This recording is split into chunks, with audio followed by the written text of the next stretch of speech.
जम्मू कश्मीर में 40 से ज्यादा पर्यटक स्थलों को बंद किया गया है। पहलगाम आतंकी हमले के बाद यह बड़ा फैसला लिया गया। गुलमर्ग से लेकर सोनमर्ग और डल लेक के पर्यटक स्थल बंद हैं। तो इस बीच एक कदम उठाया गया है। जम्मू कश्मीर के 40 से ज्यादा टूरिस्ट प्लेसेस को फिलहाल बंद किया गया है, जिसमें गुलमर्ग, सोनमर्ग, डल लेक शामिल है। पहलगाम आतंकी हमले के बाद यह बड़ा फैसला लिया गया। गुलमर्ग, सोनमर्ग और डल लेक समेत कुल 40 से ज्यादा ऐसे पर्यटन स्थल हैं जिनको फिलहाल बंद किया गया है। पहलगाम में आतंकी अटैक के बाद यह फैसला लिया गया।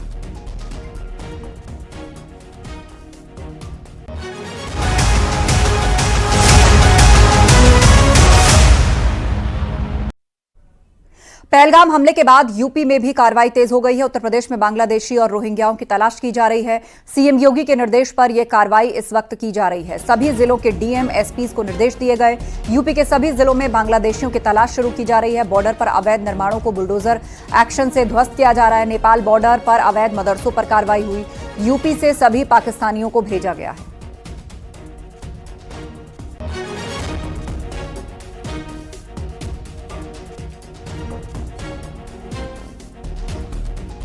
तो यूपी में भी बांग्लादेशी और रोहिंग्याओं की तलाश तेज हो गई है। सभी जिलों के डीएम, एसपी को साफ निर्देश दे दिया गया है। बांग्लादेशियों की सभी जिलों में तलाश की जा रही है। पहलगाम हमले के बाद यूपी में यह बड़ी कार्रवाई हुई है। तो ये इस वक्त की बड़ी खबर है। यूपी में बांग्लादेशी, रोहिंग्याओं की तलाश की जा रही है। सीएम योगी के निर्देश पर यह कार्रवाई हो रही है। पहलगाम हमले के बाद यूपी में सीएम योगी ने बड़ा एक्शन लेते हुए सभी पाकिस्तानियों को वापस भेज दिया है। सीएम योगी खुद पूरे मामले की मॉनिटरिंग कर रहे हैं। सीएम योगी ने उच्च स्तरीय बैठक कर अधिकारियों को पाक नागरिकों के खिलाफ फौरन एक्शन लेने के निर्देश दिए थे और इसके बाद यूपी से चुन चुनकर सभी पाकिस्तानियों की वापसी हो गई, जिसके बाद पाकिस्तानी नागरिकों को तत्काल वापस भेजने वाला देश का पहला राज्य उत्तर प्रदेश बन गया।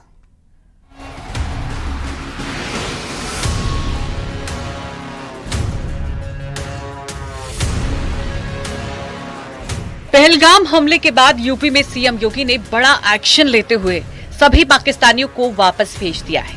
सीएम योगी खुद पूरे मामले की मॉनिटरिंग कर रहे हैं। सीएम योगी ने उच्च स्तरीय बैठक कर अधिकारियों को पाक नागरिकों के खिलाफ तत्काल एक्शन लेने के निर्देश दिए थे, जिसके बाद पाकिस्तानी नागरिकों को तत्काल वापस भेजने वाला देश का पहला राज्य उत्तर प्रदेश बन गया है।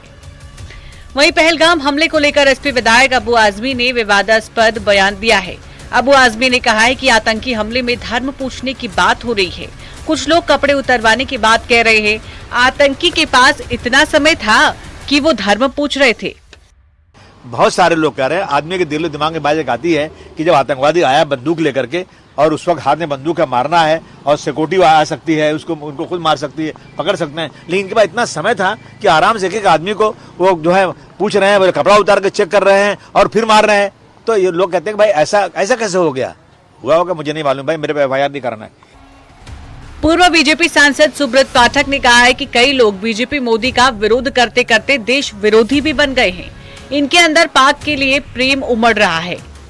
भाजपा और मोदी जी के विरोध में धीरे धीरे देश विरोधी भी हो गए हैं। नहीं तो क्या कारण है कि जहाँ के ऊपर 24 लोग केवल धर्म पूछकर और कलमा न पढ़ पाने के कारण से मार दिए गए हों और उसमें सीधा जो पाकिस्तान से संबंध उसका हो और उसके बावजूद भी उन पाकिस्तानियों के लिए इस प्रकार से प्रेम जिनके अंदर उमड़ रहा हो, तो मैं समझता हूँ कि उनके लिए क्या ही कहा जा सकता।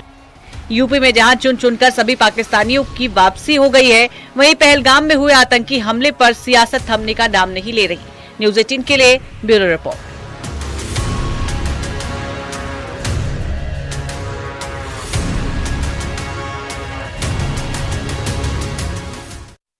रायबरेली से कांग्रेस सांसद और लोकसभा में नेता प्रतिपक्ष राहुल गांधी अपने संसदीय क्षेत्र के 2 दिवसीय दौरे पर हैं। राहुल गांधी रायबरेली पहुंचने पर जोरदार उनका स्वागत किया गया।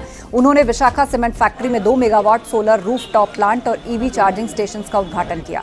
सिविल लाइन इलाके में नेताजी सुभाष चंद्र बोस की प्रतिमा का अनावरण किया।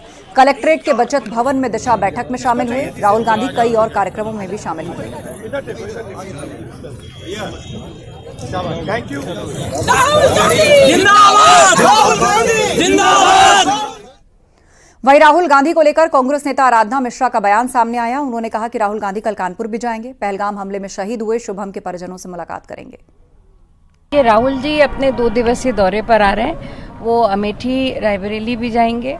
ये उनका जनप्रतिनिधि होने के नाते जो उनका दायित्व है उसका निर्वहन करें। उसके साथ साथ कल वो कानपुर में जो पहलगांव में शहीद हुए हैं उनके यहाँ भी संवेदना व्यक्त करने जाएंगे। राम मंदिर का निर्माण कार्य जल्द होने वाला है पूरा और मंदिर पर अब ध्वज दंड भी लगा दिया गया है। मंदिर के शिखर का निर्माण आखिरी चरण में है। जय श्री राम के उद्घोष के साथ मंदिर के शिखर पर स्वर्ण का ध्वज दंड स्थापित किया गया। सुबह 6:30 बजे शुभ मुहूर्त में दंड लगाया गया और इसकी लंबाई 42 फीट है।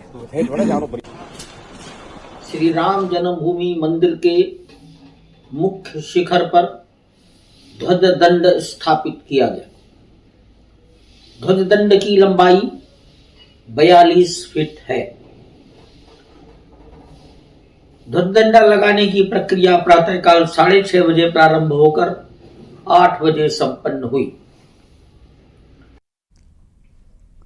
हरदोई के लोगों को जल्द ही गंगा एक्सप्रेसवे की सौगात मिलने जा रही है। करीब 36,000 करोड़ की लागत से गंगा एक्सप्रेसवे बनकर तैयार हो रहा है। प्रयागराज को मेरठ से जोड़ने वाले 594 किलोमीटर लंबे गंगा एक्सप्रेसवे का हाल ही में मुख्यमंत्री योगी आदित्यनाथ ने निरीक्षण किया और हरदोई समेत 12 जिलों को यह जोड़ेगा। गंगा एक्सप्रेसवे हरदोई की 2 तहसीलों के 88 गांव से होकर गुजरेगा और 12 जिलों के औद्योगिक विकास को बढ़ावा देगा। है सपनों का एक्सप्रेस वे। आपको बता दें हरदोई में पहला एक्सप्रेस वे है ये जो हरदोई को मिलने जा रहा है। कुछ ही समय में इसका काम पूरा हो जाएगा और इसको हरदोई की जनता समेत 12 जनपदों को समर्पित कर दिया जाएगा। हरदोई उत्तर प्रदेश सरकार की सबसे बड़ी सौगात है हरदोई के लोगों के लिए। अब उनका सफर सुहाना हो जाएगा और कम समय में अधिक दूरी वो तय कर सकेंगे। आपको बता दें ये जो एक्सप्रेस वे है ये प्रयागराज से चल करके मेरठ तक जाएगा और आपको बता दें इसकी जद में 12 जनपद आ रहे हैं। 12 जनपद के लोगों को इसका फायदा होगा। 519 गांव प्रयागराज से लेकर के मेरठ तक इसकी जद में आ रहे हैं, उनको लाभ मिलेगा, रोजगार मिलेगा। और अगर औद्योगिक क्षेत्र की बात कर लें तो औद्योगिक क्षेत्र में इसका खास फायदा देखने को मिलेगा, क्योंकि अभी तक घूम करके जाना पड़ता था जिसकी दूरी अधिक होती थी और डीजल से लेकर सारी लागतें ज्यादा लगती थी। अब इस एक्सप्रेस वे का लाभ मिलेगा। 33,000 करोड़ से अधिक लागत में ये एक्सप्रेस वे बनकर के तैयार हो रहा है। कुछ ही महीनों में इसको हरदोई की जनता को, उत्तर प्रदेश की जनता को सौगात के रूप में योगी सरकार दे देगी। पहलगाम आतंकी हमले के बाद से भारत पाकिस्तान के बीच रिश्ते तल्ख हैं। ऐसे में यूपी के एक्सप्रेसवेज भी एयरफोर्स के लड़ाकू विमानों के लिए तैयार हैं। आगरा लखनऊ एक्सप्रेसवे पर बनी 3.5 किलोमीटर की एयर स्ट्रिप पर इमरजेंसी में एयरफोर्स इस्तेमाल कर सकती है और इस एयर स्ट्रिप पर एयरफोर्स अपने लड़ाकू विमान की रिहर्सल भी कर चुकी है। पहलगाम में हुए आतंकी हमले के बाद जिस तरह से प्रधानमंत्री नरेंद्र मोदी ने सख्त रुख अपनाया है और सीधे पाकिस्तान से कई समझौते रद्द कर दिए, जिसके बाद पाकिस्तान भी लगातार गीदड़ भभकी देने में लगा हुआ है। हम इस समय उन्नाव के खम्बौली गांव में हैं, जहां पर लखनऊ आगरा एक्सप्रेस वे में यहाँ एयर स्ट्रिप बना हुआ। ये 3.5 किलोमीटर का एयर स्ट्रिप है, जहां पर वायुसेना समय समय पर अभ्यास करती रही है। आपको बता दें कि यहाँ पर मिराज, सुखोई, हरकुलिस और मिग 17 जैसे यहाँ पर जो विमान है उनका टच डाउन किया जा चुका है। यानी कि अगर किसी भी विषम परिस्थिति में अगर कोई समस्या आती है एयरवेज पर तो इन स्ट्रिप का उपयोग यहाँ पर विमानों के लिए किया जा सकता है। निश्चित तौर पर ये 3.5 किलोमीटर लंबी एयर स्ट्रिप वायुसेना के लिए मददगार साबित हो सकती है। इसके साथ ही पाकिस्तान के छक्के से छुड़ा सकती है। अनुज गुप्ता, न्यूज़ 18, उन्नाव। देवरिया पहुंचे सीएम योगी। ये एक महत्वपूर्ण अपडेट। राजकीय महाविद्यालय का उन्होंने उद्घाटन किया और अब से थोड़ी देर बाद वो जनसभा को संबोधित करेंगे। तो देवरिया पहुंचे हैं सीएम योगी। राजकीय महाविद्यालय का उन्होंने उद्घाटन किया है। थोड़ी देर में एक जनसभा को संबोधित भी करेंगे। देवरिया को मिलेंगी 650 करोड़ की योजनाएं और साथ ही एक जनसभा को भी संबोधित करेंगे सीएम। राजकीय महाविद्यालय का उन्होंने उद्घाटन किया। 650 करोड़ की परियोजनाओं की सौगात देवरिया को मिलने जा रही है और अब से थोड़ी देर बाद वो एक जनसभा को संबोधित भी करेंगे। और फिलहाल ये मंच से लाइव तस्वीर आप देख रहे हैं, जहां मंच पर बैठे हैं मुख्यमंत्री योगी आदित्यनाथ। राजकीय महाविद्यालय का उन्होंने उद्घाटन किया और यहां मंच से वो संबोधित भी करेंगे। बताया जा रहा है कि कुल 650 करोड़ की योजनाओं की सौगात देवरिया को आज मिलने जा रही है। शिक्षा का एक केंद्र खोलने जैसा जनहित का महत्वपूर्ण कार्य है।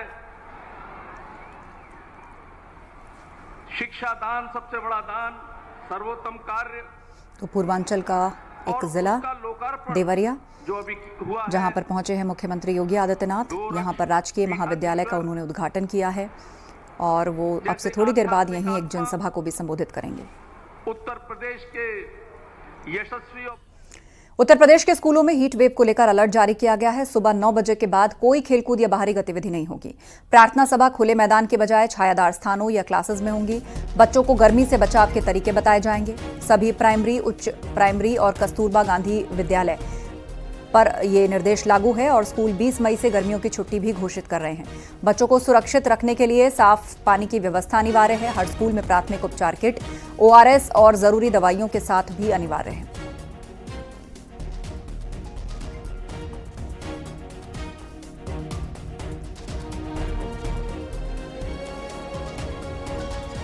उत्तर प्रदेश के मौसम का मिजाज फिर से बदलने वाला है। प्रदेश के 21 जिलों में आज बारिश की संभावना है। 40 से 50 किलोमीटर प्रति घंटे की रफ्तार से तेज हवाएं चल सकती हैं।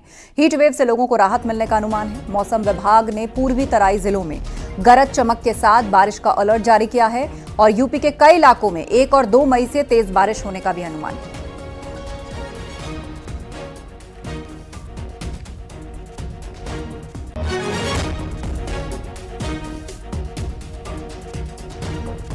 कानपुर में नगर निगम ने अतिक्रमण के खिलाफ अभियान चलाया। परेड मैदान से मुर्गा मार्केट तक अभियान चलाकर फुटपाथ पर काबिज कब्जेदारों को हटाया गया। कच्चे पक्के करीब 24 निर्माणों को ध्वस्त किया गया। महापौर प्रमिला पांडे की अगुवाई में नगर निगम का अतिक्रमण विरोधी अभियान चला। नाले के ऊपर से JCB की मदद से वहां बने अवैध निर्माणों को ध्वस्त किया गया।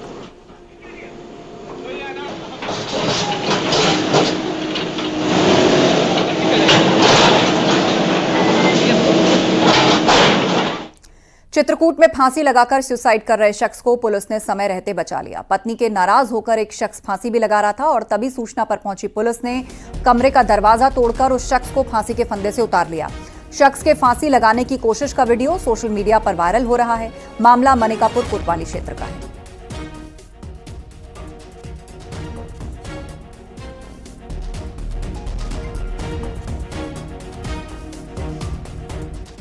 यूपी में अपराध को लेकर योगी सरकार पूरी तरह से प्रतिबद्ध है। आज यूपी के कई शहरों में पुलिस ने ताबड़तोड़ एक्शन लेते हुए बदमाशों पर शिकंजा कसा। 5 तस्वीरें आप देख रहे हैं। 5 जिलों में पुलिस ने बड़ा एक्शन लिया। आरोपियों को गिरफ्तार करके जेल भेजा। मुजफ्फरनगर, कौशाम्बी, गाजियाबाद, मैनपुरी और बुलंदशहर की तस्वीरें हैं जहां क्राइम के खिलाफ पुलिस का ताबड़तोड़ एक्शन जारी है। अलग अलग जगहों पर अपराधियों की धरपकड़ हुई और पुलिस उनको अपने साथ ले गई। 5 शहरों में पुलिस ने एनकाउंटर किया और उसके बाद बदमाशों को अपने साथ ले गई।